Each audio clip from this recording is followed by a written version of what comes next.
So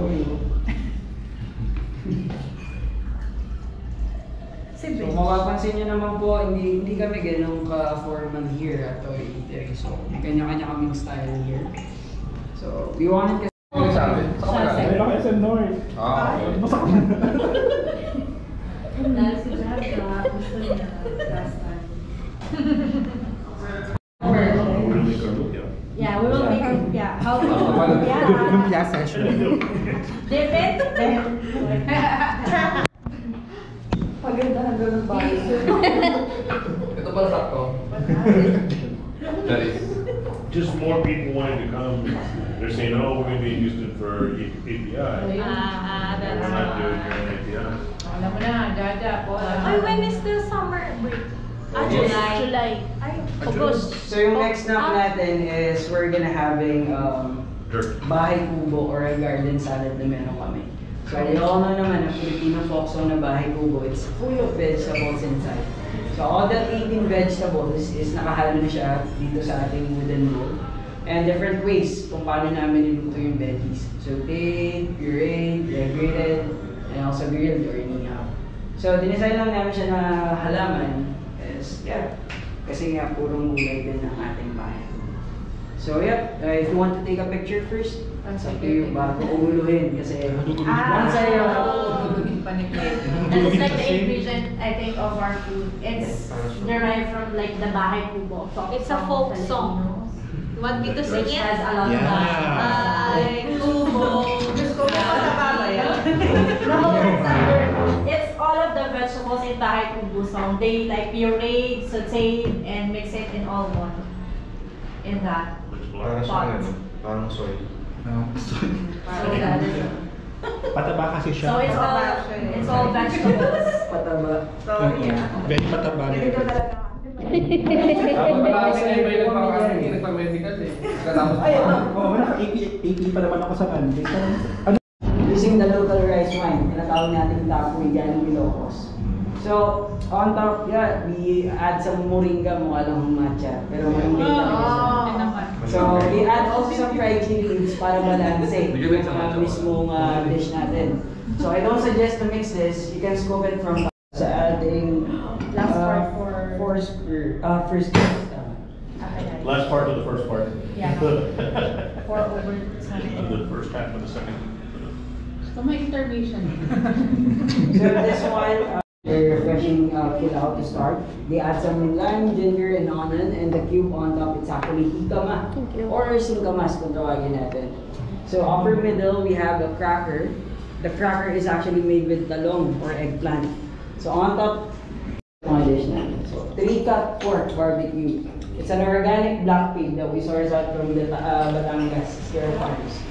So kaya siya 3-cut, they layer this shoulder, leg, and neck.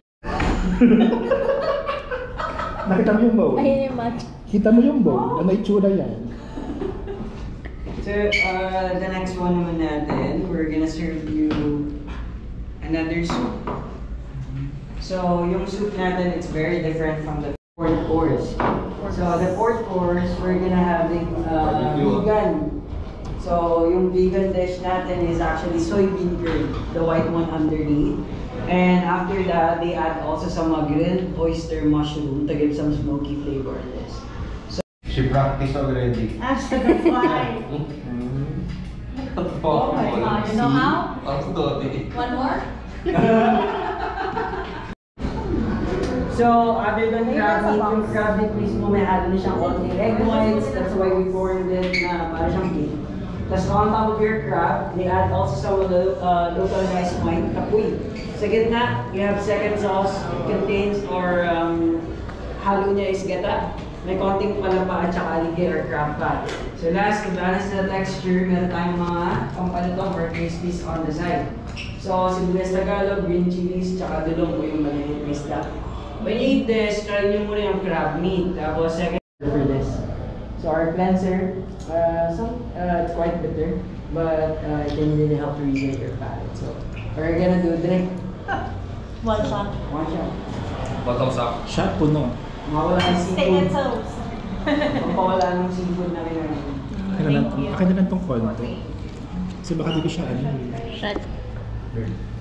Cheers to OG. Cheers! Salud. Salud! Kampay. Parang siya yung ano, no? Kaya ba? They just cleanse it. Totally wine power. Silisip na hindi ko makain ng pagkain. Ano to eh, yung pinuli ka, ito yung pangano doon. Ano lang ba? Ano to? Mayo-mayo ba yan?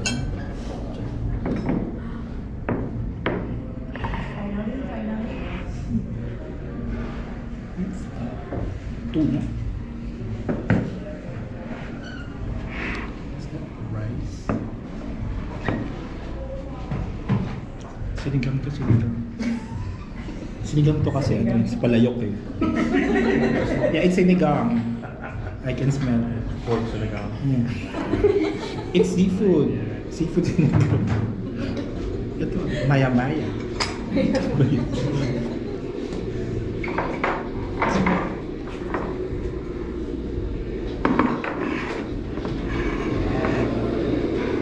Okay, so dito naman mag-start na tayo for your last savory for tonight o yung maligat natin na dish which is beef roast naman tayo.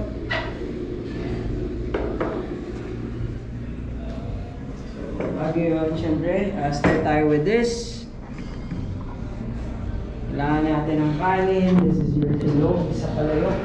Start.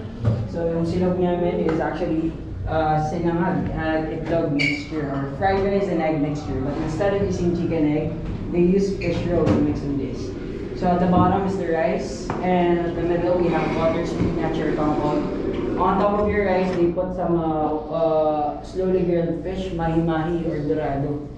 So na-debone na si fish, so you can eat the whole thing naman. So ito yung tinatawag namin, so this is we're gonna call it tapay sorbetes. Tapay is actually ferment. Sorbetes is You okay? Okay ka na. Okay, Lane? Fermented.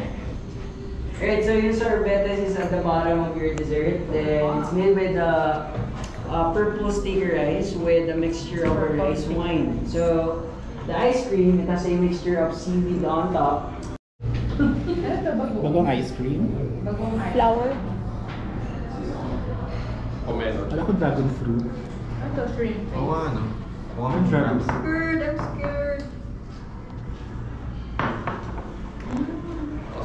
They dry in the sun. Once it dries, they're gonna burning it to create an ash. All the ashes, they're using that to filter the seawater. So it has a very long process nga po. So mahaba. That's why this salt, it's almost extinct siya. Before 2010, 2011. So I just want you guys to taste it first before I add some salt. So you can compare with it without salt. Siguro something familiar na. Actually. Oh. Taste without salt. We also have Japan. It's made with dairy and also egg yolks. Just like a custard. The real magic is Wait,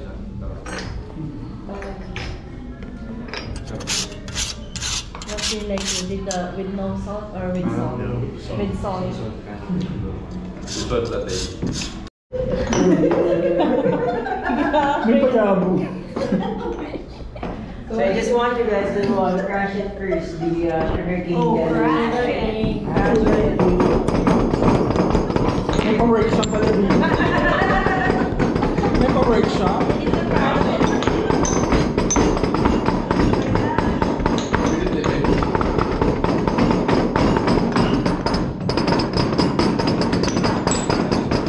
pa-workshop pala din.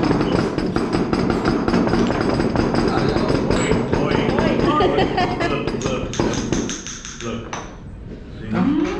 Very finesse. Very finesse. Very finesse. Yeah. Nakuha niya yung technique. Gusto na ako mainit.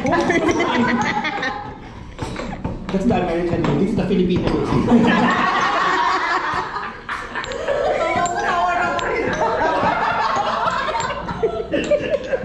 Sabi niya, third world country talaga sila. Okay na. Third world country. Mas mabilis yun. Yung Oh, yung That's gagalan quicker. siya. Impressive. Sabi natin sa Raya, may gusto yun. Eh, pang nilupak yung amin eh. Not the Filipino Pang way. nilupak yun. Because we have this in the province, so you need to nilupak. Yeah. They have this one in the province bigger. Like, Oo, nilupak. The people downstairs are going to Kumote mo na ikaw. So, ayan. So, after yung madurog, pwede niyong side yung mismong pandikdik niya. Or, kasi after that, we're gonna add some dessert inside. Di ba? Ano mo ito na Ano ba si Mami? Ano, mik-mik? Mik-mik lang palang bino ko. Tapos tuloy.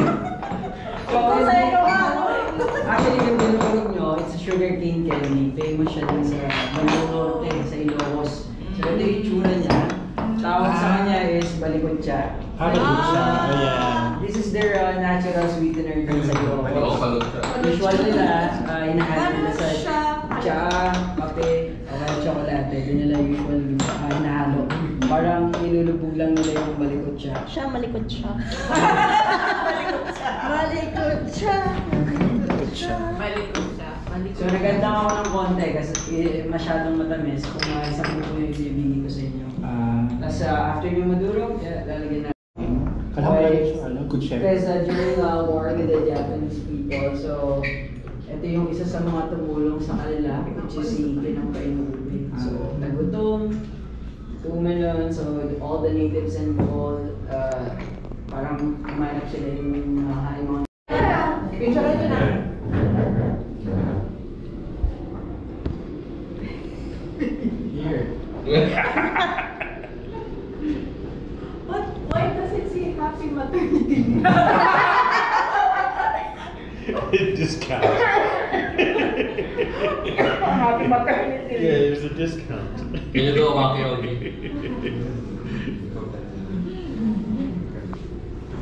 Bakit ah? Happy maternity leave. And then we add siya na patis or fish. Oh, the patis one. So when you test, try nyo muna yung kasama, tapos mag-end Kasama first. first. Alright, salamat. Thank you. Thank you. Ano tayo sa... Okay na ba? Yay! Applause sa atin. Nakasurvive tayo. Alas 11 na. Para siya ano? Para siya bibingka. Ito yung kakanin. Hindi ka na ganito dati. Kasama. Kasama, meron. Basta siyang tostado. Oh, good. Toasted sa...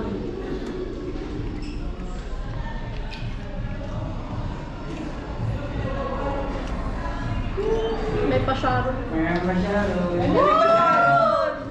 So yep, this is how we take our guests by giving pabakon or pasyaro. Nice! Sharon! So we all know Filipinos, one of the tradition if you have a visitors in your house, you always give them something for tea. And this is our pastry bread from our bakery, panaderia namin. And then also we include your food menu, so you can have food in here. Salamat. Thank you. Balu.